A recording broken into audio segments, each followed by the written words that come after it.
de volta com mais um episódio e hoje estamos aqui para falar sobre videogames, porque a gente fala sobre videogames e sobre One Piece, porque agora, meu amigo Rodrigo Coelho no Japão, eu falo sobre One Piece também. Moleque! Você está orgulhoso? Eu tô vendo seu sorriso aqui que o Coelho tá com a câmera aberta. Esse aqui já era o melhor podcast de toda a podesfera. Agora, com o Dan Mugiwara, melhorou ainda mais. De toda o que você falou, cara? A podesfera. Não é podosfera que fala? Pra mim é podesfera. Entendi. Porque é podcast, não podocast. É, podosfera parece que é a esfera dos podólogos, né? Não sei. É, podologia, né? O que é podologia?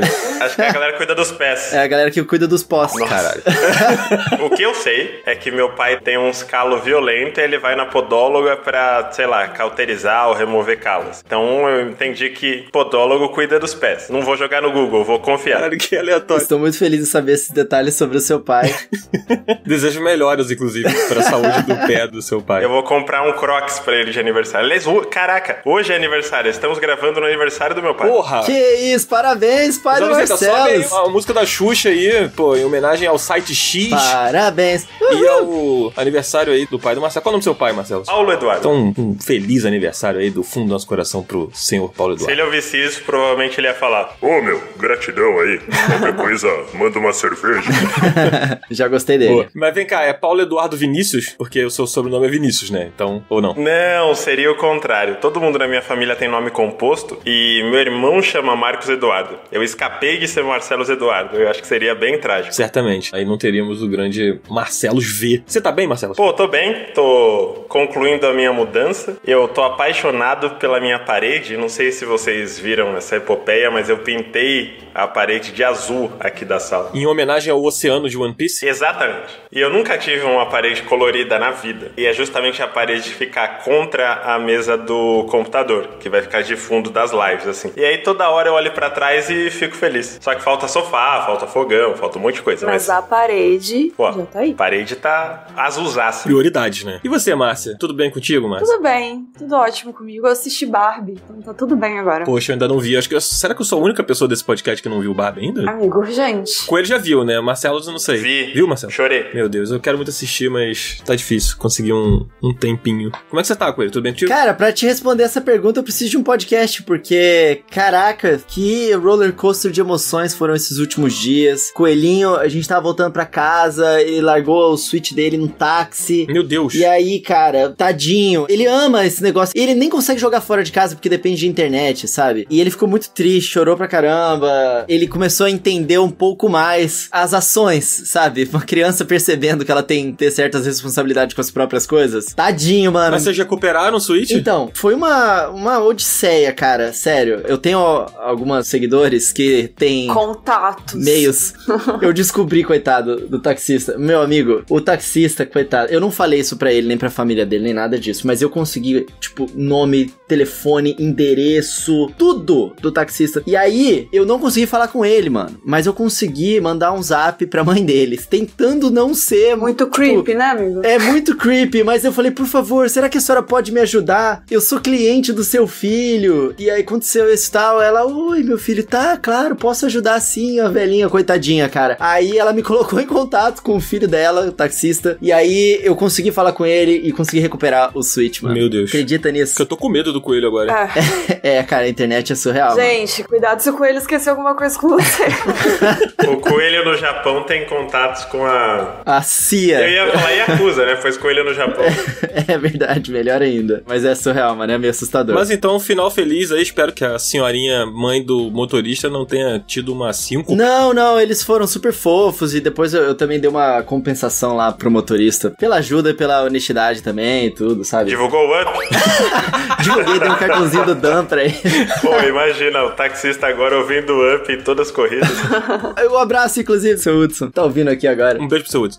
E você, Dan Schettini, como estás? Cara, eu tô bem. Eu tô simplesmente com uma perna de pau nesse momento, um tapa-olho, um chapéu de palha e enquanto gravo, está passando One Piece na outra tela. Eu estou revendo os episódios que já vi, pois só de ficar revendo evoca a minha felicidade, que é a felicidade que eu tive vendo pela primeira vez. Esse anime é amor, simplesmente é felicidade. Falta só Cardoso e Marcia. Não por muito A Márcia tempo. vai ser obrigada, né? Vem aí. A Márcia vai ser... Eu tô me sentindo sendo expulsa desse podcast aos poucos. A jornada é longa, mas a recompensa é certa. Porque eu não joguei Zelda, não quero assistir One Piece. Não jogou Elden Ring? É isso aí, amigo. Eu tô vendo o que vocês estão fazendo comigo aqui. A boa notícia, senhorita FX, é que no Netflix vão ser 10 episódios. Ótimo. Acho que é isso, né? Acho que vão ser O do 10. Netflix eu vou assistir, porque são 10 episódios. Aí talvez um dia, quem sabe... Não, mas Márcia, eu ainda não cheguei no ponto de me tornar um evangelizador de One Piece. Mas, amiga, ainda não tô você nesse assistiu ponto, poucos entendeu? até agora, né? Então, exatamente. quando você estiver lá pro episódio 30 mil, talvez você vire. Não chega tanto. Não é spoiler isso que eu vou falar. Antes da Grand Line é tudo uma grande introdução. Você vai começar a montar fluxogramas na sua parede e sonhar com teorias de lore pesado quando eles já estiverem na rota principal. Ai, meu Deus do céu. Faz parte da jornada, não tem essa não. Tá bom. O Marcelo falou, é por isso que as pessoas falam, e eu comecei a falar isso também, que tipo, One Piece é curto, na verdade. Não é longo, é uma jornada bem explicada. É um mundo que você vai entender ele, você vai ver que ele é preso. Peraí, não Aí é já curto. é Não demais, é cara. 1000 episódios, cara. Não Tem mais é, episódios eu do que a juro pra novela vocês. Indomada, entendeu? Não tem como. Eu juro pra vocês. Entendi. Não é, mano. Ó, o Starboy elogiou a gente e já vai começar a reclamar de novo, hein? E é culpa de quem? De One Piece.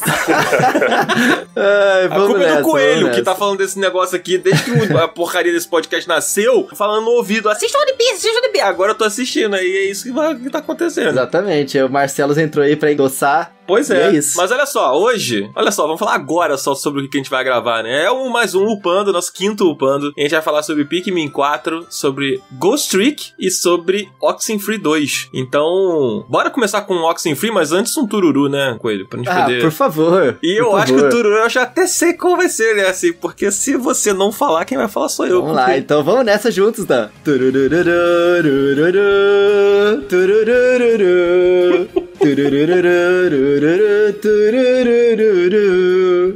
Inacreditável. Cara, é mais constrangedor ver o tururu com ele com a câmera aberta do que com a câmera fechada. É verdade, eu tô com a câmera Ai, eu não aberta. tava vendo. Amigo, vai ter que fazer de novo. É pra ninguém achar que eu minto quando a gente tá falando que eu sou assim mesmo, tá ligado?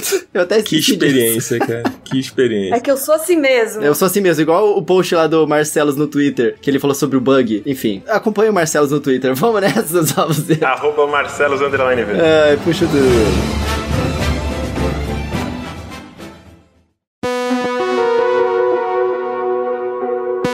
Oxenfree 2, cara, esse é um jogo indie extremamente hypado. Ele é a sequência, né, de Oxenfree, que foi lançado em 2016 pela Night School Studio e virou um clássico cult dos jogos indies. Quem jogou, amou. E agora, recentemente lançaram o Oxenfree 2. E ele é tudo isso, amiga? Conta pra gente um pouquinho do que se trata o Oxenfree 2. Amigo, o Oxenfree 2 é muito bom, sim. Meu review, muitas estrelinhas. No Oxenfree 2, ele segue a mesma história ali do primeiro. Eu vou ter algumas dificuldades de falar, porque eu joguei o primeiro quando o primeiro saiu, então vai ser um pouco difícil pra mim fazer esse paralelo com o primeiro jogo, que eu já esqueci diversas coisas. Mas, ele segue a mesma história, tipo, você tá numa cidadezinha, que é tipo numa ilha, tem a coisa do rádio, aí coisas estranhas estão acontecendo, tem espíritos e etc, etc. Então, é no mesmo universo ali, é a mesma coisa. Só que dessa vez você controla uma nova personagem que chama Riley, e ela vai pra essa cidade, que ela arrumou um emprego lá, e aí a função dela era bem simples, só instalar umas antenas, que eles iam monitorar umas coisas, e aí, nisso, ela entra num loop temporal, e começa tudo igual no outro jogo também. E aí, quando isso começa a rolar, você tem, tipo, a sua chefe te pedindo para instalar essas antenas, pra monitorar, e que provavelmente isso vai consertar a coisa estranha e errada que está acontecendo. Então, no jogo, você tem essa missão de levar as antenas para alguns pontos para consertar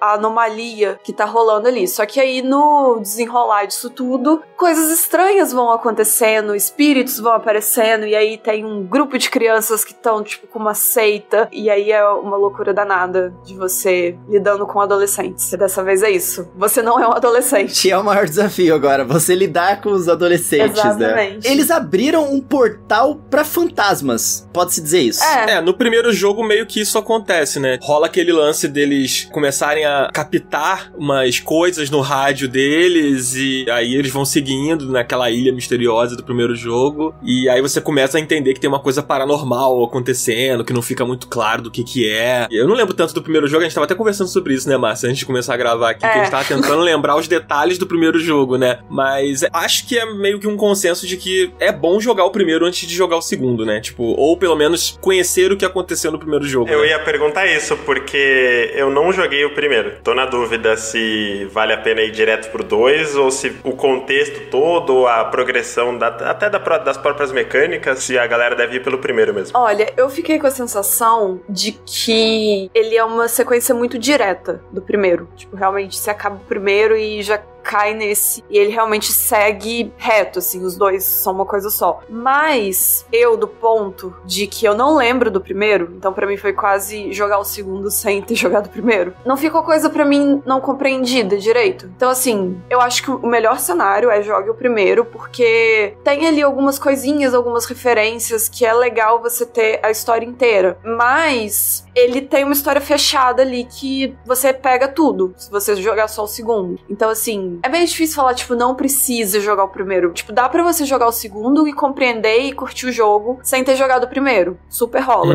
Mas se você jogar o primeiro, você vai ter mais coisa ali. Acho que vai ser uma experiência mais completa. O que me pegou de ficar tentando lembrar do primeiro foi mais porque a gente ia gravar.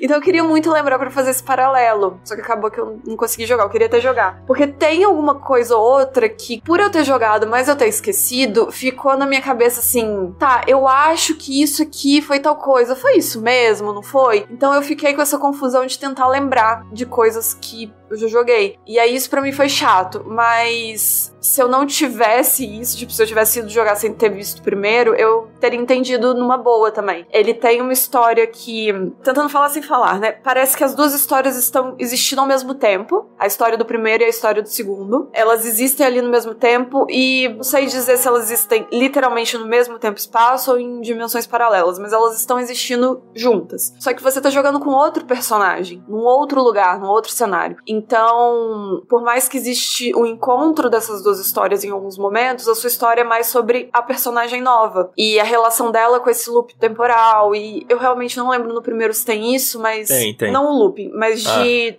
que ela vai tendo umas... Parece que ela vai pro futuro, às vezes. E aí ela vive uns momentos no futuro, assim. E aí tem umas coisinhas. Caraca, que doideira, moleque. No primeiro jogo, isso até um pouquinho spoiler, eu acho, do primeiro, assim. Mas parte do plot do jogo é você entender o que são essas linhas temporais, assim. Eu não vou explicar o que é, até porque eu não me lembro exatamente. Mas eu sei que é parte do plot do primeiro jogo.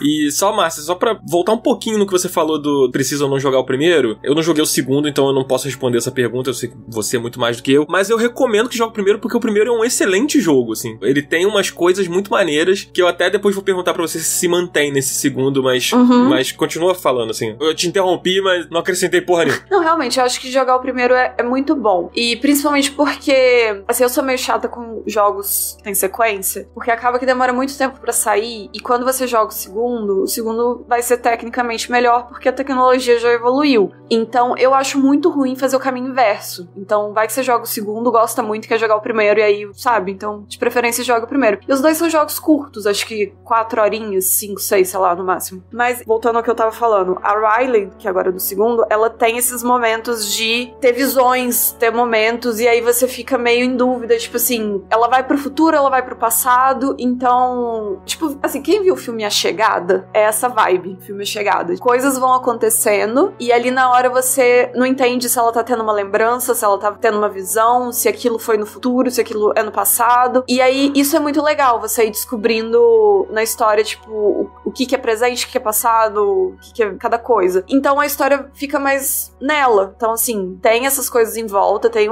tudo que tá rolando ali, mas a história é mais dela, focada mais nela, e no que ela tá vivendo, que é com o grupo de adolescentes. Na hora que eu comecei a falar aqui, isso que me deu uma dúvida. Existe um grupo de adolescentes que tá abrindo esse portal, que é o que ela tá tentando arrumar lá. E eu não tô em dúvida se esse grupo de adolescentes é o mesmo grupo de adolescentes do primeiro jogo. E aí você tá no papel dessa menina combatendo esse grupo de adolescentes adolescentes que tá tentando abrir o portal. Você lembra o nome dos personagens? Amiga, eu só lembro de uma que chama Olivia. Olivia. Por isso que eu acho que não é do primeiro, talvez é um outro grupo de adolescentes. Acho que não tem Olivia. Não. E a Olivia é a principal, assim, que você tá indo atrás dela. Eu acho que não é, mas é um outro grupo de adolescentes abrindo os portais e você combatendo eles. E aí a história fica nesse bolinho ali. Então eu acho que a entidade, a coisa sobrenatural é a mesma do primeiro jogo, mas é outro cenário, outros personagens. Então fica ali. Diferentes pessoas meio que interagindo com essa mesma entidade, esses mesmos fantasmas, isso, e paradas. tipo, com eventos parecidos. É meio que a mesma coisa que tá rolando, só que são outras pessoas. Assim, já deu pra ficar bem claro que é um jogo bem focado em narrativa, nos diálogos e a interação entre os personagens, e você descobrir esse mistério. E pra um jogo ser assim e ser interessante, ele tem que ter uma vibe muito maneira de deixar você imerso naquela experiência. E eu acho que é isso que diferencia o Oxenfree de outros jogos nesse gênero, né? Cara, ele é muito impressionante visualmente. O jeito com que ele coloca as coisas misteriosas, os efeitos, as paradas de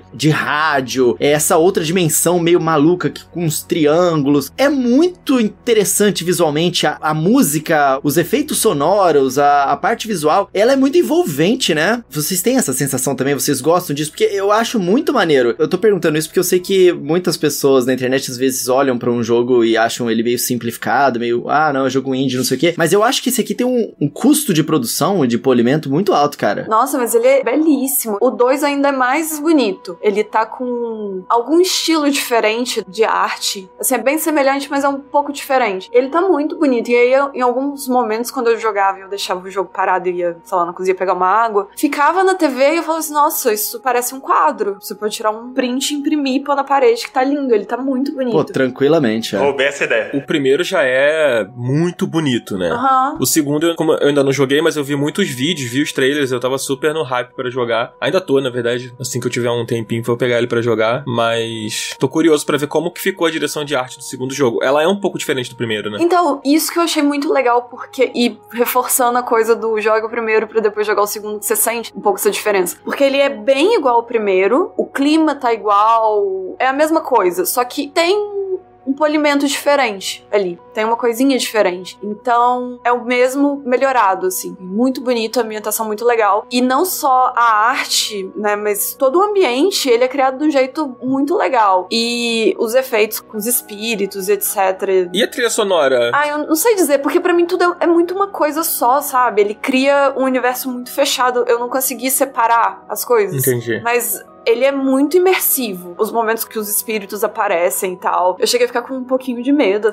Por mais que não seja nada, mas fiquei um pouquinho. Eu perguntei da trilha porque no primeiro jogo, a trilha sonora, ela tem um papel meio que fundamental, né? Porque a Alex, que é a protagonista do primeiro jogo, eu não tenho certeza se é isso, se eu tiver errado, vocês lembrarem, me corrijam, mas tem um lance de que eles vão pra aquela ilha meio que numa viagem, assim, meio que numa, tipo, vou me aventurar aqui, vou passar um tempo aqui nesse lugar. E aí, tá, ela e os amigos, e ela faz tipo uma trilha sonora, né? Ela monta tipo uma fita pra tocar no radinho, pra ficar acompanhando eles enquanto eles estão tipo naquele passeio, naquela trip, sei lá. E aí acaba que o rádio começa a sintonizar coisas além da música que ela botou pra tocar. E o que eu me lembro do primeiro jogo muito da trilha é que a música é uma vibe meio Radiohead, assim, sabe? É um negócio meio synth alternativo, esquisito, sabe? Eu acho que é isso que eu gosto, é meio synth, meio esquisito, diferente, ao mesmo tempo da hora pra caramba. Sim, é. Vale a pena, né, mano? O primeiro é incrível, cara. E tipo assim, eu comprei ele no Switch por R$7, cara. Numa promoção, porque ele entra direto em promoção, assim. Então, sei lá, tô na dúvida se eu pego já o segundo. Cara, joga o primeiro, porque ele entra em promoção direto, assim. Uma coisa que eu acho legal destacar, pelo menos na época que saiu o primeiro, eu lembro que ele não tinha opção de português brasileiro. É verdade. Sim.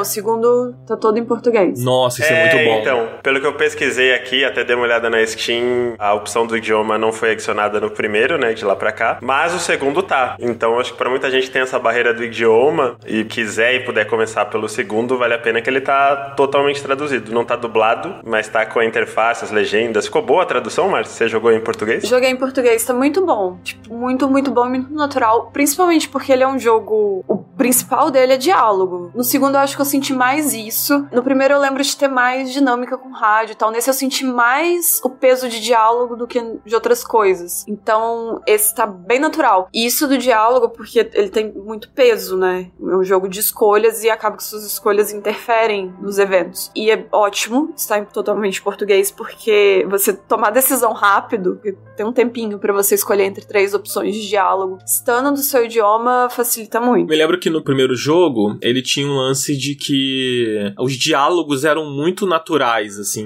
Sei lá, tem um personagem falando, e aí você tem a opção de resposta, aparecia a opção de resposta. E aí, se você demorasse muito pra responder, você perdia, porque o outro personagem começava a falar por cima, porque era uma simulação de conversa muito real, assim. Tipo, não tinha aquela coisa do personagem ficar em silêncio esperando você botar qual resposta você quer, sabe? Tipo, um outro personagem já começava a falar por cima se você não respondesse rápido. E acho que essa era uma das barreiras do idioma também, né? Pra quem não é tão fluente, você podia perder o fio da meada ali. Porque se você parasse um pouco pra que significa essa palavra aqui, aí às vezes você perdia o tempo de responder, né? Tipo, diferente da Telltale, por exemplo, que os jogos meio que param pra você responder. Tinha um pouco isso no primeiro. Márcia, no segundo, isso se mantém, essa coisa das opções de diálogo, mecanicamente falando, assim, tipo, é importante você ter esse timing e, tipo, tem a coisa do rádio também no segundo jogo. Como é que ele é mecanicamente, assim? Então, no segundo, o diálogo continua sendo uma das coisas principais de você fazer as escolhas, e tem muitas situações de conflito em alguns momentos que você tem as opções, tipo, xingar a pessoa, acalmar a pessoa, e provavelmente esses momentos são momentos que, dependendo da sua resposta, vai interferir ali no que acontece. Então, segue essa coisa do diálogo, você pode também não responder. É a mesma fórmula, você tem um tempo, tem 3 opções, e eu acho isso muito legal, tanto no primeiro quanto no segundo, porque são escolhas, você tá tomando decisões ali, mas não dá a sensação de que você tá tomando decisões no jogo, parece só que você tá realmente reagindo a eventos que estão acontecendo, então isso é bem legal. E do rádio, eu não senti que usou-se tanto o rádio, eu senti que eu conversei mais do que usei rádio. Mas tem o rádio no jogo? Tem o rádio, tem o walkie-talkie também, que você tem alguns personagens que você pode se comunicando ao longo do jogo, então tem acho que umas 3 pessoas que ficam no walkie-talkie, e você consegue pegar a frequência do grupo de adolescentes também, às vezes, no seu walkie-talkie. E tem o rádio você usa muito... tem uns portões que você abre com a frequência do rádio. Quando você instala lá as antenas que você tem que colocar para tentar fechar o portal, você usa com rádio também. E nesse tem uma coisa, eu acho que no primeiro não tinha isso, que nesse tem, tipo, umas fendas temporais. Então, você chega numas partes, isso eu achei muito legal, que você tá, sei lá, numa caverna, e aí você chega numa parte que caiu um monte de pedra, e aí não dá pra passar, o caminho tá bloqueado. E tem uma fenda dessa, que aí você sintoniza com o rádio, e ela abre, tipo, um portal pra algum outro ano, e aí você consegue entrar nesse portal, tipo, estar no mesmo lugar, mas ir pra outro tempo, onde aquela pedra não caiu, e aí você consegue passar e depois voltar pro presente. Que loucura. Então tem essas mecânicas, isso eu achei muito legal. E acho que essas são as principais. Aí o diálogo se mantém bem igual, o rádio nesse a gente usa mais pra isso, pra essas fendas e pra abrir portão, e às vezes quando... É porque nesse tem uma galera possuída. Caralho. Então quando a galera tá possuída, você interage com o rádio. Isso me parece meio assustador. Então esses foram os momentos que eu senti um pouco de medo.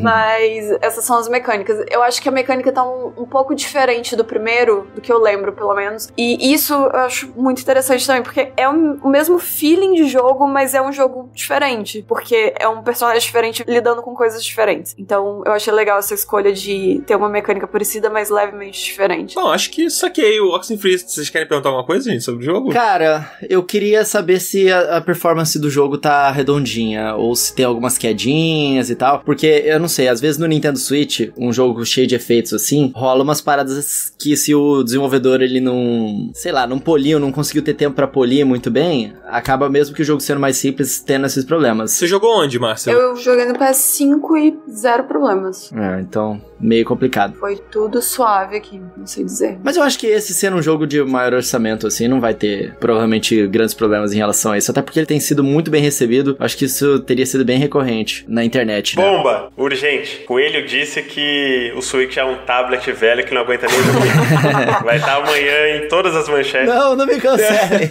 Mas, Márcia, vem cá. Vale a pena jogar Oxenfree 2? Vale super a pena. É um jogo muito gostosinho, muito bonito e muito envolvente. envolvente. Realmente, eu fiquei muito entretida com a história dele. Mais que a do primeiro, eu acho. Ele já tava na minha lista aqui, na verdade. Eu só achei ele um pouquinho caro, pelo menos no Nintendo Switch, que era onde eu ia comprar. Mas eu vou pedir pra você me prestar sua conta e é isso aí. Seja o que Deus quiser. É isso aí, amizade.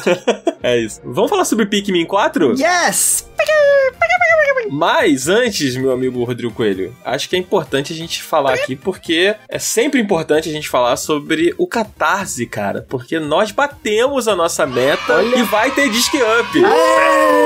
Com muito sufoco e suor, cara. Sim. Mas a galera chegou junto. Muito obrigado a todos vocês que dispuseram dos R$5 de vocês, ou mais, né? Pra poder ajudar a gente e trazer um Disc Up pra todos os outros que vão ouvir e curtir também esse conteúdo. Valeu demais. Gente, tipo, é importante e de fato ajuda a gente a fazer essa produção. Sim. Então, muito obrigado. Quem ainda não está apoiando a gente, é só entrar lá em catarse.me/up. É isso. Cincão, mano. Custa nada. Apenas R$5. E, gente, não é só porque a gente bateu a meta que vocês têm que parar de apoiar, não. Pelo amor de Deus. Porque a gente sabe que, às vezes, pô, o cara apoia ali, sei lá, num boleto e a pessoa apoia só por um mês, assim. Então, tipo, é importante o apoio ser regular pra que a gente possa, todo mês, fazer o Disc Up, continuar fazendo esse projeto aqui. Lembrando que o Catarse não é só pro Disc Up, o Catarse é pro Up existir. Então, tipo, toda a nossa estrutura, né, a nossa edição do nosso querido Zabuzeta, nossas postagens do Instagram, né, o design e tal, tudo isso é feito graças ao Catarse. Então, por favor, sigam apoiando, mande pros amigos, aquele seu amigo que ouve o Up e que ainda não apoia, fala assim, pô, cara, apoia lá, cincão, pô, menos que uma Coca-Cola. Tem as coisas que a gente já faz, que são financiadas pelo Catarse, e tem as coisas que nem saíram do papel, que é que quando a gente estiver alçando voos mais altos, né? Então, divulguem bastante, verifica aí se seu cartão não foi bloqueado de uma vez, tá tudo certinho lá na assinatura, que o futuro é muito promissor. É verdade, isso acontece mesmo lá no Catarse. Às vezes tem uma galera que tá, tipo, assinando há 10 meses, assim, e aí, tipo, vem como recusado, porque às vezes não é porque a pessoa cancelou, é porque deu alguma treta no Catarse, você tem que atualizar seus dados lá. Então, fica ligado aí, porque às vezes a sua assinatura foi suspensa e você nem percebeu. Tal qual Pikmin, a união, meus amigos, faz a força. Com o pique de vocês.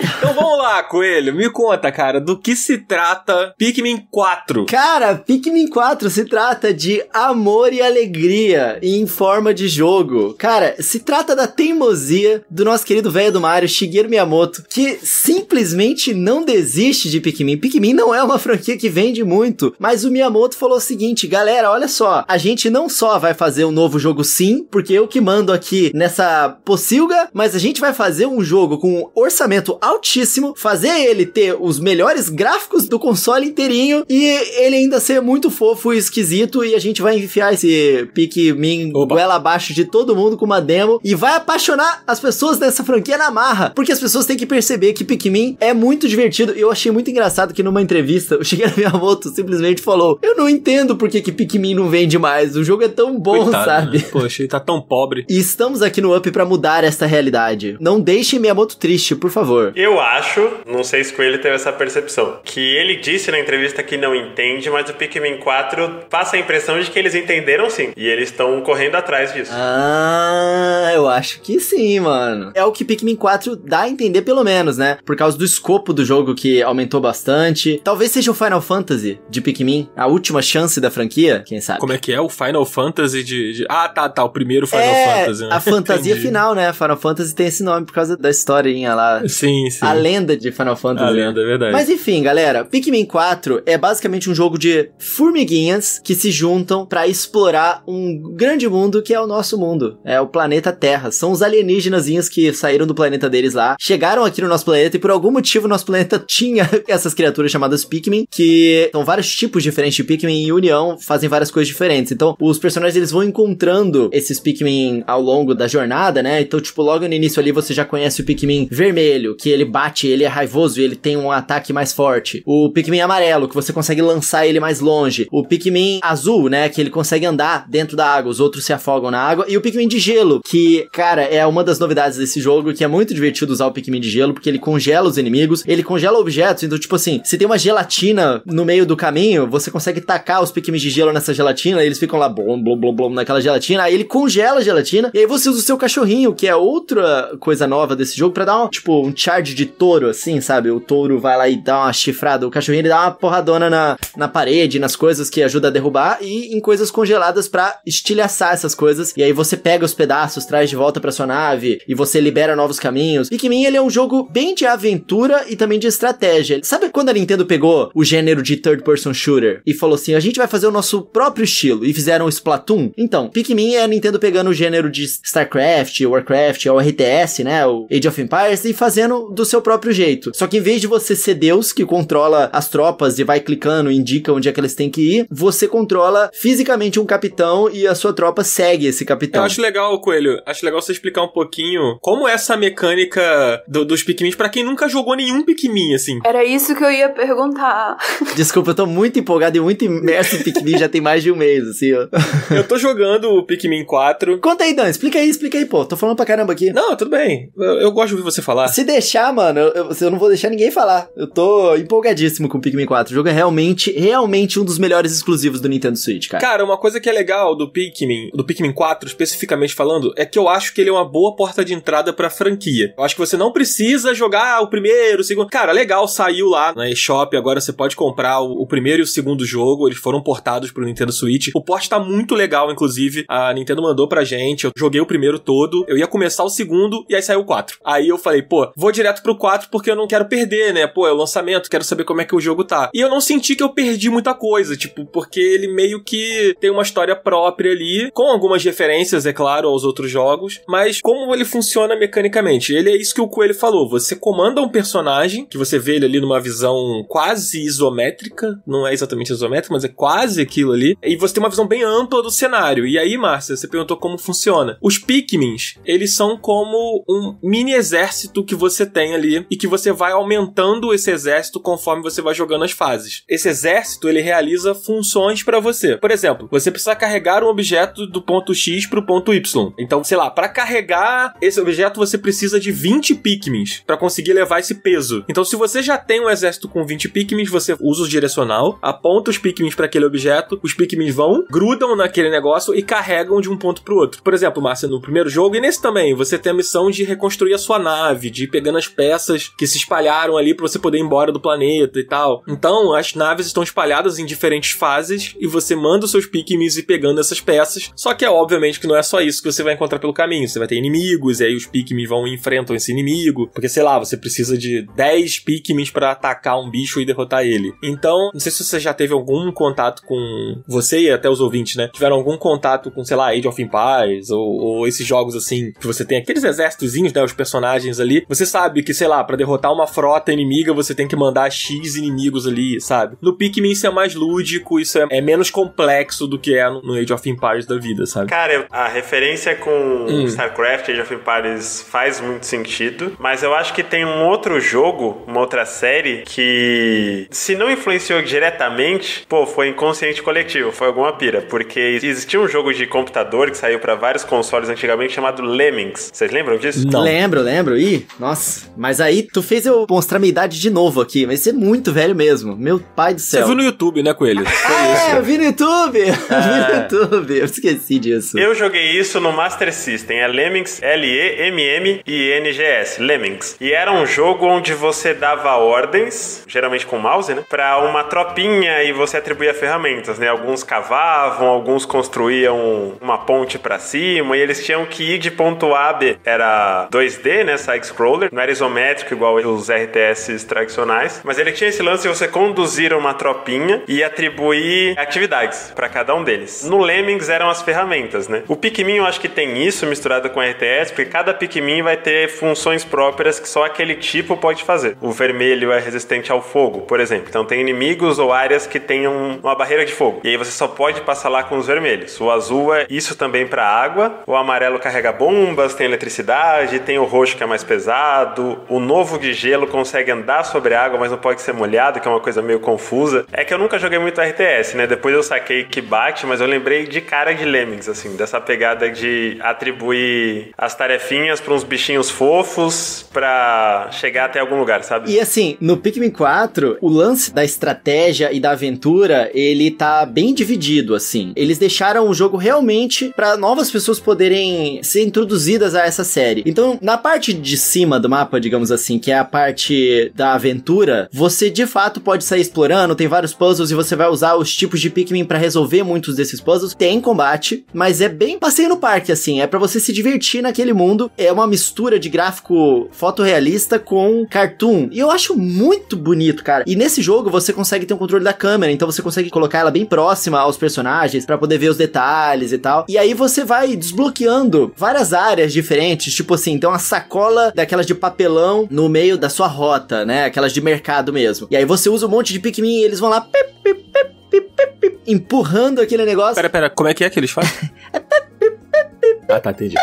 E o seu capitãozinho apita o apitinho pra juntar todos eles. E aí eles empurram aquela sacola. E aí, tipo, a sacola de papelão, ela meio que achata a parte da frente, né? Então ela meio que vira uma rampa pra você acessar uma outra área. Ou facilitar de você voltar de uma área que antes era inacessível. E aí você vai liberando esse espaço e conhecendo novos lugares. Ô, Coelho, uma coisa que a gente não falou, eu acho, mas que é legal falar, assim, eu sei que você falou que você acaba descobrindo que a gente vem parar no nosso mundo, né? Isso. Só que é importante frisar que, na verdade, é o nosso mundo, só que visto de uma visão minúscula, porque eles são minúsculos. É. Então, uma boa referência é, sei lá, It Takes Two, sabe? Pra quem jogou aí o It Takes Two. Isso. Porque você é literalmente um mini personagem, você é uma miniatura. Então, se você tá num ambiente que lembra o planeta Terra de uma maneira mais palpável, sei lá, tá num escritório, por exemplo, você vai ver, sei lá, um CD-ROM gigante, você vai ver um mouse que é do tamanho como se fosse um caminhão pra esses personagens, entendeu? Então, tem essa brincadeira de você fazer referências com a vida real, com objetos e coisas assim, tanto do lado, sei lá, num jardim, quanto dentro de uma casa. Inclusive, as pessoas estão tirando vários prints, né, mostrando o Game Boy Advance que aparece, tem várias referências, assim, a coisas da Nintendo a coisas da nossa vida mesmo, né? Isso é muito legal, porque assim, o seu objetivo no jogo é você coletar tesouros, né? Você tem que sair andando, explorando, e você vai encontrar uma série de tesouros que vão te ajudar na sua jornada a criar, tanto a ganhar recursos, quanto a ganhar coisas pra você fazer crafting de novos objetos que vão conseguir te levar a novas áreas, ou te dar novas habilidades pro seu personagem ou pro seu cachorrinho, porque tem meio que uma árvore de habilidades, quanto objetos que vão, sei lá, aumentar o exército de Pikmin que você consegue carregar, o tipo de Pikmin que você consegue plantar, porque eles são plantinhas que ficam no chão. Então, assim, esses tesouros você vai coletando. E tem esses tesouros de objetos que existem na vida real, né? Tipo Game Boy Advance. Só que aqueles alienígenas, eles não sabem o que são, o que eles estão encontrando. Eles não sabem que aquilo é um Game Boy Advance. Então, no final do dia, quando aparece meio que um report, né? Que aparece lá o negócio lá dos tesouros que você conseguiu e de tudo que você coletou naquele dia, existe uma interpretação daqueles alienígenas sobre o que são aqueles itens. Então, o nome que eles dão pros itens é engraçado. Tipo, sei lá, eles encontram o Game Boy Advance. O que eles falam do Game Boy Advance? Ah, um objeto com uma tela brilhante que parece muito avançado. Sei lá, eles têm uma interpretação própria, como se um alienígena estivesse vendo aquilo pela primeira vez e interpretando da sua própria forma. E isso tá muito divertido e é muito legal porque tá em português. Então, a localização tá engraçada também, sabe? Tá excelente a localização, cara. Tá excelente, tá excelente. Os personagens, eles têm trocadilhos no nome. As piadinhas que eles fazem com os objetos que a gente encontra são de abrir o sorriso, assim, também. É muito divertido você ver que o trabalho que eles fizeram foi com muito carinho da localização desse jogo, porque ele é o primeiro jogo da Nintendo que tem muito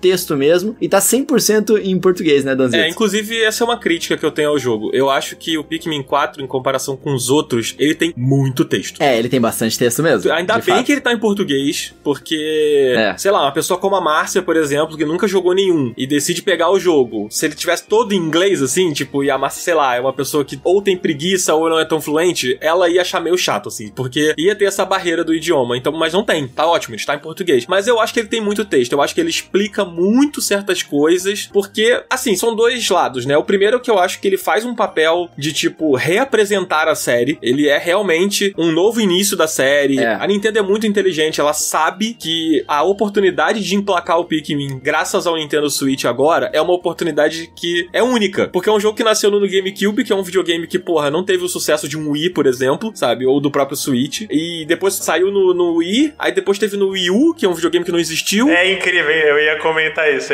Pikmin deu uma sorte danada, né? Porque GameCube e Wii U, os jogos da série principal até então, se você considerar relançamentos, foram nos 2 consoles mais flopados desse século na Nintendo. Exatamente. E agora ele teve uma oportunidade de, tipo, pegar um videogame que já tá no seu 6º ano, com uma base instalada colossal, que é um videogame que é uma máquina de hit. Cara, no Japão, em uma semana, o Pikmin 4 já vendeu mais do que o Final Fantasy XVI vendeu em, sei lá, um mês, Cara, sabe? isso é insano, mano. A gente tá falando de Final Fantasy. A gente não tá falando de uma franquia nova, Forspoken, sei lá. O Switch tem esse poder de empurrar os jogos pras pessoas, sabe? Cara, o Advance Wars lá vendeu pra caramba, sabe? Tipo, então... era uma oportunidade de ouro. E eu acho que a Nintendo foi certeira, botando essa vibe de, tipo, reapresentar a série como se fosse um jogo totalmente novo, uma franquia totalmente nova. E, ao mesmo tempo, a tradução foi excelente pra pegar outros públicos, né? Não é só português, ele tá localizado em vários idiomas. Eu nunca vi um marketing tão agressivo, né? O Coelho e eu, a gente teve a oportunidade de participar de um evento que a Nintendo Brasil fez aqui em São Paulo, na Avenida Paulista, que foi um evento antes do lançamento, né? Nem Tears of the Kingdom teve isso no Brasil. E, num geral, se você pega canal de YouTube, os últimos Nintendo Directs, as contas oficiais da Nintendo, a divulgação de Pikmin nunca foi tão pesada quanto agora, justamente por isso, né? É uma série que, se você comparar, sei lá, Mario, Zelda, Pokémon, são coisas com uma história bem mais longa que Splatoon, por exemplo. Splatoon começou no Wii U e já explodiu. Splatoon é um fenômeno de popularidade, principalmente no Japão. Pikmin acabou de fazer 20 anos, que o primeiro jogo é de 2002, e ele ainda não deu esse salto além. Ele tem uma base de fãs muito fiel. Não é que o 4 é o primeiro jogo realmente bom e acessível. A série toda tem um padrão de qualidade muito alto. Mas tem esse lance dos consoles, e eu acho que tem esse lance também... Sempre foi mais difícil de explicar o conceito do jogo. Por exemplo, a pergunta que a Márcia fez agora. Eu andei rejogando o primeiro, e eu acho que apresentar isso pra alguém sem que a pessoa se sinta sobrecarregada é complicado. Até pela pressão do tempo, né? Aquela coisa de,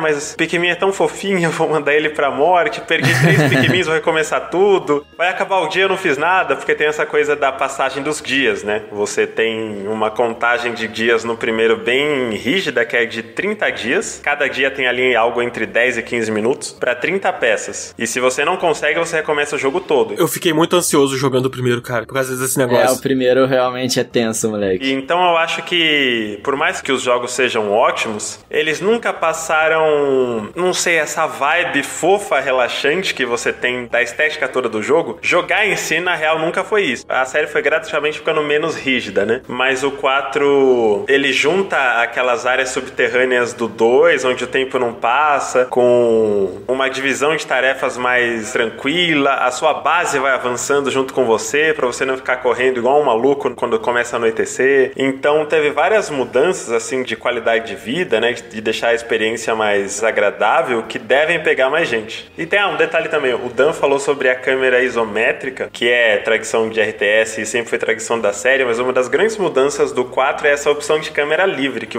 geralmente por padrão, ela tá posicionada atrás do personagem. Você pode afastar, deixar ela de cima, deixar mais parecida com os anteriores, mas eles deixaram a câmera muito mais próxima do chão e das costas do personagem, que eu acho que deixa o jogo mais familiar, né? É uma câmera padrão, jogo em terceira pessoa, jogos de plataforma tipo Mario, etc, próprio Splatoon, e ao mesmo tempo muda a sensação de escala das coisas, né? Porque os Pikmin são do tamanho de insetos, e de repente você, realmente você vê uma cadeira, você vê um balde, dessa perspectiva é tudo realmente gigantesco. Eu achei que ficou muito mais imersivo, assim, também. Ficou muito mais, Eu acho que essa mudança da câmera reforça um pouco até o que o Coelho falou no início, que é tipo, o elemento de aventura tá mais reforçado nesse quarto jogo, sabe? Ele segue sendo um jogo de estratégia, mas ele tem um climão de aventura. Tipo, você é um aventureiro desbravando aquele lugar, indo resgatar a sua tripulação, indo entender o que tá acontecendo ali. Então, esse clima de aventura, ele é reforçado até pela câmera, porque você consegue ver melhor o seu personagem, você consegue ver melhor ao seu redor, então você explora mais, assim, não é apenas, tipo, o que eu tenho que fazer dentro desse tempo pra terminar esse level aqui e conseguir completar tudo que eu tenho que fazer, sabe?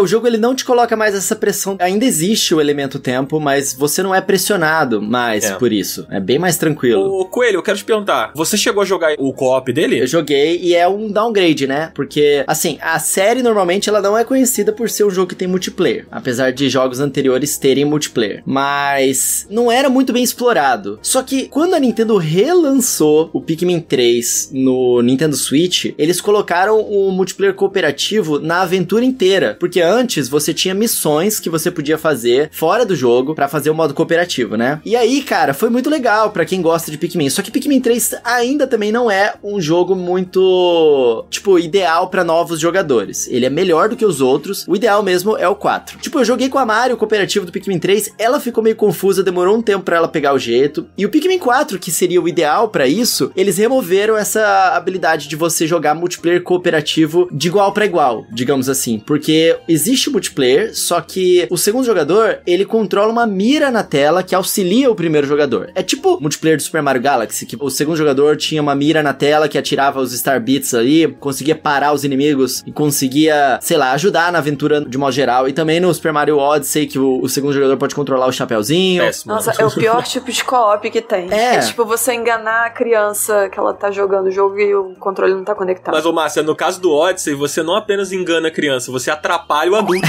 Porque o Mario fica sem o chapéu, cara. É uma merda. É verdade, é verdade. E o Pikmin 4 é meio isso, assim, o multiplayer dele, sabe? O segundo jogador, ele só vai fazer isso. É útil, você pode tacar, por exemplo, uma cenoura lá, que é, você pode distrair os inimigos tacando essa cenoura pra o jogador principal dar a volta naquele inimigo, ou começar a atacar aquele inimigo pela parte de trás dele, ter mais chance de ter um combate bem sucedido, ou ele pode buffar os seus Pikmin, ou ele pode tacar pedra na cabeça dos inimigos e ajudar nesse sentido, mas não é tão divertido, né? Eu testei com o coelhinho e ele não queria jogar com a segunda mira, ele queria jogar com o personagem principal, obviamente, a criança ela vai querer controlar o personagem principal, sabe? E aí eu fiquei na mira, só que aí ele é muito pequeno ainda pra conseguir dominar todos os controles que Pikmin tem, que é um pouco complexo, e não foi uma experiência muito legal. Eu acho que foi definitivamente um downgrade, e é um modo que vai servir só pra quem quer participar da sua jornada, mas não quer, de fato, jogar muito o jogo, só quer estar ali do seu lado. Deixa eu falar que fiquei frustrado com isso, porque eu não tinha testado ainda o co-op, e eu tinha até falado com a senhora jogadando, tipo, vamos jogar. Aí ela falou que não, né, porque ela tá jogando Zelda. É sensacional, vamos jogar, não! Cara, foi exatamente isso. Ontem eu cheguei e falei, tipo, pô, vamos jogar o Pikmin só pra eu ver como é que é o co-op, porque, pô, eu vou gravar amanhã e eu queria pelo menos ter um contato. Ela falou, não, tipo, tô jogando Zelda. Pô, fantástico. Mas, ô Coelho, eu quero perguntar se vale a pena, assim, mas antes da gente encerrar o Pikmin, eu quero saber sobre o Otim. Nossa, dá pra fazer um podcast inteiro sobre o cachorrinho. Não, pelo amor de Deus, não, porque senão a gente vai passar o tempo e a gente não tem como pagar os ausentos. Tá, vamos lá. Resumindo, o Otim, ele é muito divertido, foi uma adição muito boa pra gameplay do jogo mesmo, porque, tipo assim... O Otim é o cachorro, né? Tipo... o nome dele é Otim porque ele é uma raça que ele meio que espirra mesmo. Otim. A piada é essa dentro do jogo. E ele é muito fofo, tipo, a primeira vez que você se depara com os perigos do mundo é sempre através das reações dele, normalmente. Tipo assim, o Otim chega primeiro pra atacar o inimigo de fogo, aí o inimigo bota fogo no rabo dele, e aí ele sai correndo com o rabo pegando fogo, e aí o jogo ele para e você vê a animação do cachorrinho desesperado ali, aí o jogo te explica, esses inimigos soltam fogo, aí tem uma parada eletrificada, o coitado do cachorro, você vê até o osso dele assim sendo eletrificado, coitadinho, mas ele tem animações muito fofas e muito bem trabalhadas pra todas as interações ali do jogo, então ele é muito carismático, ele é um bichinho que você vai evoluindo a habilidade dele. Ele é tipo um super Pikmin. Ele faz tudo que os outros Pikmin fazem, né? Ele carrega coisas pesadas, ele bate na parede pra derrubar itens que estão na parede no chão, pros Pikmin pegarem do chão e levarem até a base. Ele é uma montaria também, né? Ele é montaria, ele ajuda na batalha, e a montaria, em especial, ela faz muita diferença na gameplay do jogo, porque nos outros games, você saía com o seu personagem andando e aquela fileira de até 100 Pikmin andando atrás de você. Agora, você pode colocar todas elas no cachorro. Então, além de você conseguir ter uma movimentação mais rápida, você consegue pular com ele. Então antes, se você queria acessar um lugar alto, você tinha que tacar os seus Pikmin um por um, blá, blá, blá, blá, blá, lá na parte de cima e dar um jeito de subir. Agora não, todo mundo sobe no cachorrinho e você pula com todos eles, você meio que carrega todos eles consigo, né? E ele pode nadar na água, então você pode atravessar o corpo de água com seus Pikmin de todos os tipos diferentes, e o jogo ele ficou mais dinâmico. Aliás, eu acho que esse é um ponto muito importante do Pikmin 4. Ele é um jogo que te deixa livre pra você fazer o que você quer, seja explorar, seja você se desafiar, porque você tem as cavernas do jogo, que é onde realmente o desafio e a progressão do jogo acontecem, mas você pode fazer elas no seu próprio tempo, a hora que você já estiver confortável ali com o combate do jogo, do jeito que você quiser. E também tem as explorações noturnas, que o jogo ele meio que vira um tower defense, né? De noite, os seus Pikmin eles ficam escondidinhos na base, e aí você tem acesso aos novos Pikmin pirilampos, que são os fantasminhas Pikmin, e aí eles têm meio que um super poder que você faz uma Genkidama de Pikmin e joga elas nos inimigos que estão voando, porque os inimigos eles tentam atacar a sua base. E aí, essa exploração noturna, ela te dá um recurso que você utiliza também pra poder evoluir depois várias coisas ali dentro do jogo. E você não precisa fazer ela toda vez que fica de noite. Você faz a hora que você quer. Então, realmente, se você quiser aventura, o jogo te dá. Se você quiser Tower Defense, você faz a hora que você quiser. Ah, agora você quer se desafiar? Aí você vai pras cavernas do jogo e evolui. Os chefes do jogo, eles estão sempre dentro das cavernas. Então, assim, você realmente só entra pro desafio a hora que você tá pronto pra ele, sabe? Entendi. Bate com o que eu falei sobre diminuir os fatores de ansiedade do jogo, né? Porque o combate de chefe não tem uma passagem de tempo igual a do mundo lá fora. Nas cavernas o tempo fica congelado. É bem isso mesmo. Muito bom, cara. Pô, acho que a gente falou bastante sobre o jogo. Espero que a galera que tenha ouvido tenha conseguido compreender. Espero que a Márcia tenha conseguido compreender também. Eu compreendi e eu quero muito jogar. Agora é você que vai me passar sua conta. Tá bom, beleza. Márcia, tem a demo. Eu acho que vale você experimentar a demo do jogo, porque ela apresenta um jogo legal, eu acho. Eu recomendo todo mundo finalizar a demo. Show. E ir até o final da demo, assim. Baixando. Mas, Coelho, acho que você já respondeu, na verdade. Vale a pena jogar o Pikmin 4, cara? Tu acha? É meio unânime, assim, com todo mundo que tá jogando, que é um jogo que vale muito a pena. Tanto que o Metascore dele, o Metacritic, tá altíssimo, as avaliações dele foram muito positivas mesmo. Eu acho que Pikmin 4 é um jogo que, tranquilamente, é um dos melhores exclusivos que o Nintendo Switch tem. Eu fiz uma tier list aqui com o Pedroca, da equipe com ele no Japão aqui, também com o PH, outro dia, e a gente colocou Pikmin como uma das melhores franquias da Nintendo. E Pikmin 4 é o melhor jogo dessa franquia. Então, assim, tranquilamente é um jogo que vale a pena, pode ir tranquilo. Ele tem uma demo que apresenta bem. Como o Dan falou, a demo pode assustar um pouquinho porque tem muito texto no início, né? Por isso que eu recomendo você jogar ela até o final pra você sentir melhor o que é o game, mas tem bastante conteúdo ali, são 3 horas de demo, então vale a pena, cara. Pikmin definitivamente vale muito a pena. Se você tá procurando um jogo que seja diferente do normal, assim, do resto da indústria, mas que tenha muita qualidade e que talvez faça você se apaixonar por um gênero novo, algo completamente novo dentro da Nintendo, cara, é Pikmin. Pode ir que tranquilamente é uma experiência bem polida. Se tiver dentro do seu universo de gosto pessoal, cara, você vai se deliciar com uma parada que você vai se apaixonar com certeza. Lembrando que os jogos não são tão longos. O 4 parece que é um pouquinho maior do que os outros. Não, ele é bem maior. Ele é o dobro do 3, assim. Ah, tá. O 3 eu já tinha jogado e eu sei que o 3, ele tem tipo umas 8 horas de duração, mais ou menos. Pô, o primeiro eu terminei acho que em 5 horas. Esse que saiu agora aí no Switch. Então, são jogos que dá pra você fazer, assim, num tempo mais curto. Mas esse já é um pouco maior, né? É porque esse jogo, ele tem 2 finais. Você termina ele, aí você percebe, não, peraí. Você descobre um novo objetivo, e aí tem uma segunda campanha. Por isso que o jogo se estende. Entendi. Pra você fazer um 100%, vai tranquilamente umas 45 horas, umas 50 horas aí. Justo. Pô, tem um comentário final, antes da gente encerrar Pikmin. Estavam comentando, né, sobre esse jogo ser excelente como introdução da série, sem dar nenhum spoiler. A real é que eles meio que rebutaram. É bem isso mesmo. Eles recontam a história do primeiro jogo, e o 2 e o 3, assim, sinceramente, eu acho que o 4, ele toma um outro rumo. Sabe a timeline de Zelda quando dá uma bifurcada, que eles falam do Ocarina of Time que vai pra 2 direções e tal? Sem meme, meio que fizeram isso. Sem spoiler nenhum, posso dizer, não sei nada da história do 1 ao 3. É legal saber? É legal porque os jogos são legais, mas se você não sabe, a Nintendo realmente zerou. Eles recontam sobre outra perspectiva a história do 1 com uma visão diferente.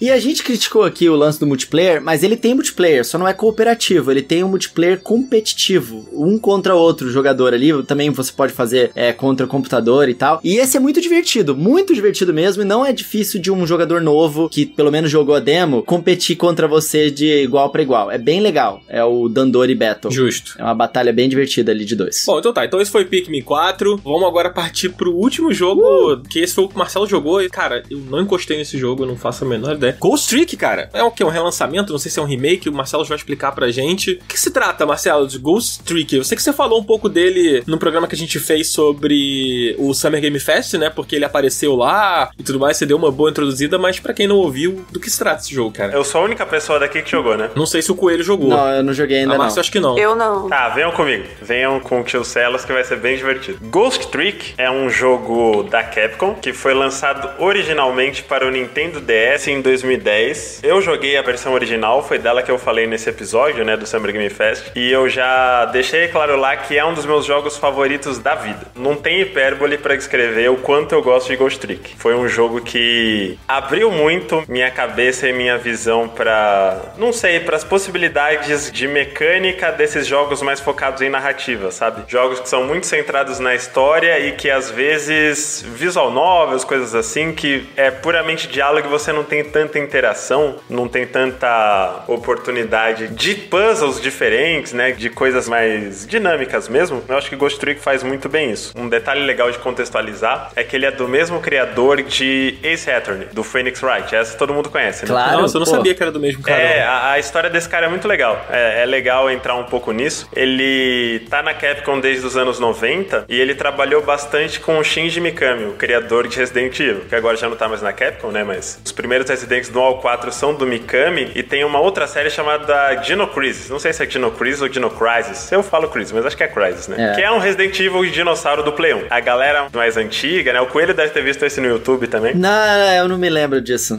Não me lembro. O Shu Takumi, que é o criador de Phoenix Wright e Ghost Trick, ele foi diretor do Dino Crisis 2, junto com o Mikami. Beleza, acabou esse projeto. Como o Takumi tava começando na Capcom, né? Mas ele já tinha dirigido um jogo grande. O que o Mikami fez? Que é tradicional, principalmente em empresas no Japão. Falou, cara, você que tá começando, pega uma equipe aí, uma equipe pequena, se não me engano, 7 pessoas, faz o que você quiser. Deu um prazo aí de 6 meses e carta branca pro Takumi fazer o jogo que ele quisesse. E o Takumi queria ser, antes dele entrar pra indústria de games, ele queria ser escritor. Ele sempre adorou história de mistério, de investigação, essas coisas tipo Agatha Christie, sabe? Poirot ou Sherlock Holmes mesmo. Ele adora esse tipo de história. E ele queria ir pra literatura, foi pra games. O Kojima é um diretor de cinema frustrado, o Takumi é um escritor de mistério frustrado. Mas o Kojima hoje se realizou como tuiteiro Hideo Kojima. Muito importante frisar esse capítulo da vida brilhante de Hideo Kojima. Perfeito. E aí, nesse tempo, com uma equipe bem reduzida, se não me engano, era menos de 10 pessoas, isso eu lembro bem. E um prazo de 6 meses, que ele extrapolou um pouquinho, mas deu por aí pouco mais de meio ano, foi como surgiu o Phoenix Wright, o primeiro Ace Attorney pra Game Boy Advance. Caramba, mano. Marcelos é uma enciclopédia, né, mano? Caraca, irado. Eu não sabia de nada disso. Aqui tem informação. Aqui tem informação, é isso. Eu gosto de meia dúzia de jogos, mas essa meia dúzia eu pesquisei de um jeito até meio obcecado. Mas enfim. Meia dúzia.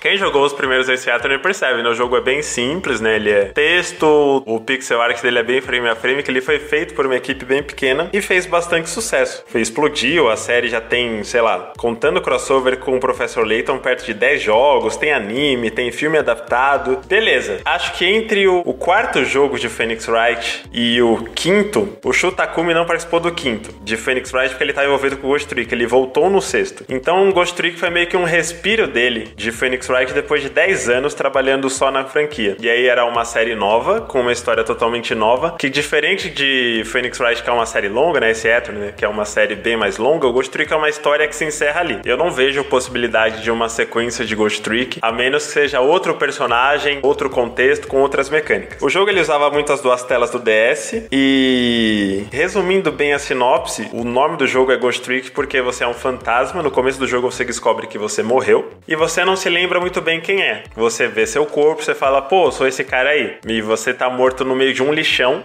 e bem onde você morreu tem um hitman, né? Pô, como se fala hitman em português? Um matador. Isso, assassino de aluguel. Matando também uma moça ruiva chamada Aline, uma das suas amigas do jogo. E aí, como fantasma, né, você acabou de morrer, você descobre que tem alguns poderes. Primeiro, você pode possuir objetos, que é uma das mecânicas centrais do jogo. Você tá em um objeto, o jogo é em 2D com visão side-scroller, assim, né? E aí você arrasta de um objeto pro outro. No DS era com a caneta, né? Agora eu joguei no PlayStation, você só direciona com o analógico e aperta o botão. Isso era uma pergunta que eu ia fazer, que tipo, parte do charme do original era o fato de você usar a canetinha, assim como muitos jogos do DS que utilizavam muito bem a canetinha, né? Perdeu um pouco esse charme na gameplay? Afetou um pouco a gameplay isso, ou tu acha que ficou de boa? Cara, eu não sei como ficou a versão de Switch.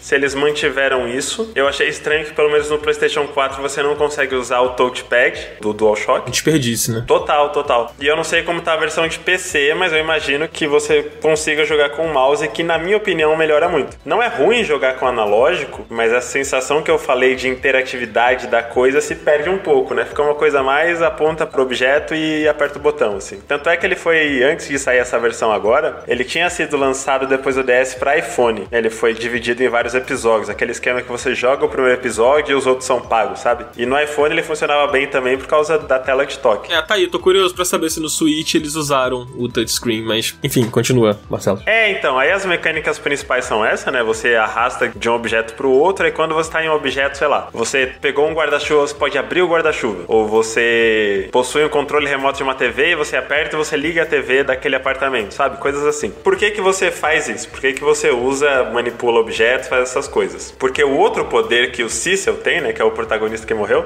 é tentar reverter a morte das pessoas. Por exemplo, essa mina ruiva é assassinada. É a primeira cena do jogo, né? Isso não é nem spoiler. E aí, pra apresentar esse poder, quando a pessoa morreu há pouco tempo, você consegue ir até o corpo dela e voltar 4 minutos antes do momento dela morrer.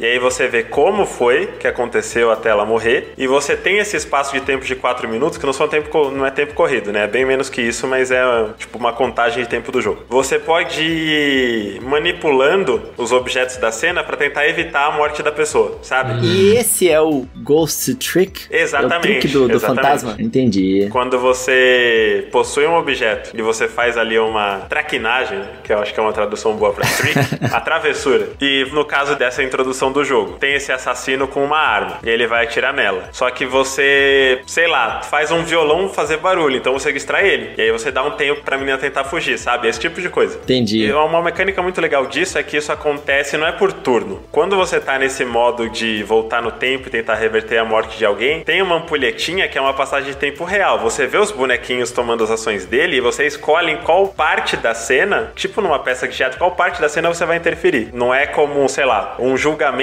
de Phoenix Wright, onde tudo tá ali esperando a sua decisão em linhas de texto. A ação tá acontecendo e você tem um timing, tem um tempo certo de algumas ações pra você achar onde interferir e mudar o destino da pessoa. Os puzzles de Ghost Trick, eles acontecem nesse tempo real. Isso eu acho que muda muito. Maneiro. O ritmo do jogo, né? O dinamismo da parada. Ô, Marcelo, e é difícil? Esses puzzles são complicados? Tipo, como é, assim, o nível de dificuldade? Então, nesse primeiro caso é bem direto ao ponto, né? Só pra você entender os poderes.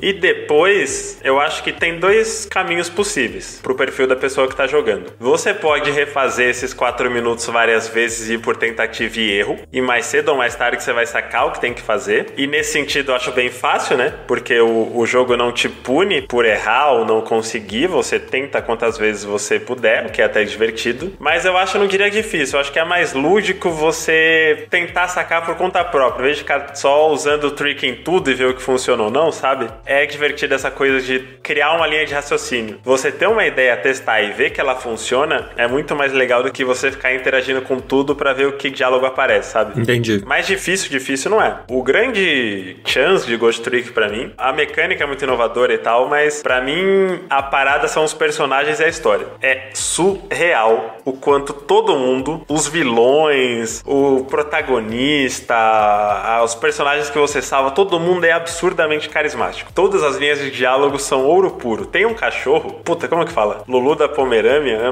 Lulu da Pomerânia. Tem um cachorro, no segundo caso ele já aparece, que, cara, é o melhor Lulu da Pomerânia da história dos videogames. É bizarro. Todos os diálogos desse cachorro eu passo mal de dar risada. Por exemplo, ele falando que uma das coisas que dá bosta na cena que ele aparece é que ele tá latindo muito. Então, a menina que é assassinada não consegue ouvir que tem alguma coisa acontecendo porque ela tá tentando fazer ele parar de latir. E aí o Cecil pergunta, né? Porque como espírito ele consegue falar com animais, tipo, velho, por que você fica latindo tanto? Ele falou, cara, olha esse aviãozinho girando, não tem como, é mais forte do que eu.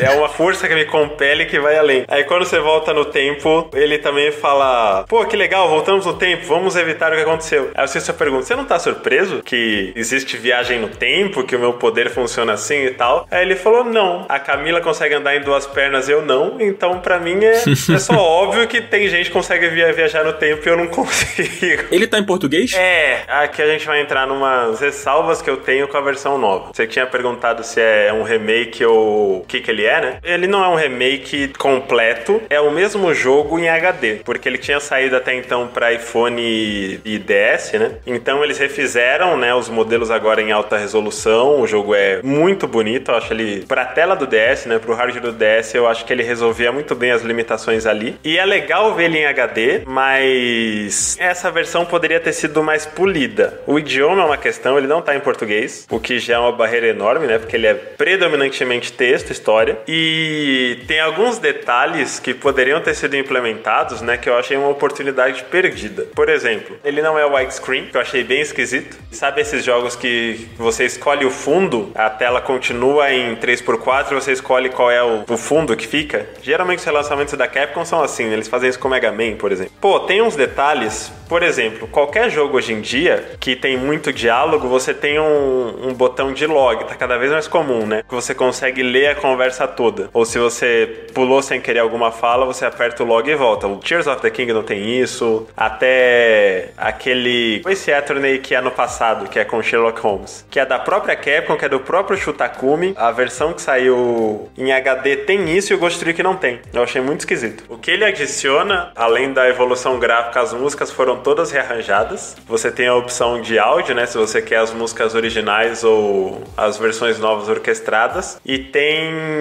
uma galeria, né, uma galeria de arte que você vai desbloqueando conforme você avança, mas no geral não muito mais do que isso. Para os padrões eu achei um relançamento bem simples, assim, bem cru, pro tanto que poderia ser adicionado, né? Uhum. Ele é carismático, é bonitinho, né? O Lula da Pomerânia é bonitinho, tudo é fofo. Mas dá pra ver que ele é um jogo bem simplificado mesmo, assim, até visualmente, né? Ele é bonito quando você tá jogando, porque quando você vê as imagens, ele tem uma arte fofinha, mas não sei se é tão bem polido assim, sabe? Sei lá, parece simplificado demais. Mas às vezes quando você tá jogando, as animações, os efeitos visuais, como uma coisa interage com a outra, tem um polimento bem grande. Como que é isso? Eu joguei o original do DS, eu acho que visualmente falando, ele é muito, muito bonito em uma tela pequena. O que eles fizeram foi refazer os modelos em HD e o jogo continua bonito, mas ele não parece, sei lá, a gente tava falando mais cedo de Oxenfree, tem muitos jogos indies que também tem essa perspectiva, né, side-scroller, focados em história, que são bem mais bonitos em alta resolução do que o Ghost Trick. Tem aquela coisa bem de visual novel dos diálogos ter uma ilustração do personagem falando. E eu acho o estilo de arte muito, muito bom, muito característico. E as animações dos personagens, que é uma coisa que eu não sei qual é a do Shutakumi com isso, mas que os jogos 3D de Ace Attorney também tem, as animações são muito carismáticas. Você entende muito qual é a do personagem, os trejeitos, as particularidades de cada boneco pela animação também. Eu acho a animação excelente. Se você vê uma foto estática, eu acho que não transmite tão bem isso, né? Quero saber se você achou bonito. É isso que eu quero saber. Responde a minha pergunta aí, entendeu? Sim ou não? Não fica se esquivando. Eu acho a direção de arte muito bonita. Ah, tá vendo a Márcia? Ele não consegue. O jogo deve ser feio, gente. Deve ser feio. Não, amigo, não é feio. Tudo bem. A gente, às vezes é feio, mas é bom. Por exemplo, Pokémon. Pokémon é ótimo. Aí, ó, o Scarlet Violet. É isso. Vou lançar real. A resposta é sim, mas a Capcom poderia ter feito mais. Não chega a ser feio. Ele continua bonito como sempre foi. Entendi. É tipo um The World Ends With You, que é estiloso. Não é necessariamente um graficão, mas ele é estiloso. O Ghost Trick não vai levar ao limite nem o Nintendo Switch, assim. Mas ele é muito estiloso, ele é muito carismático, as cores são muito vibrantes, a paleta é ótima. O valor de produção dessa versão HD ficou a desejar, não porque o jogo é feio, mas porque faltou polimento.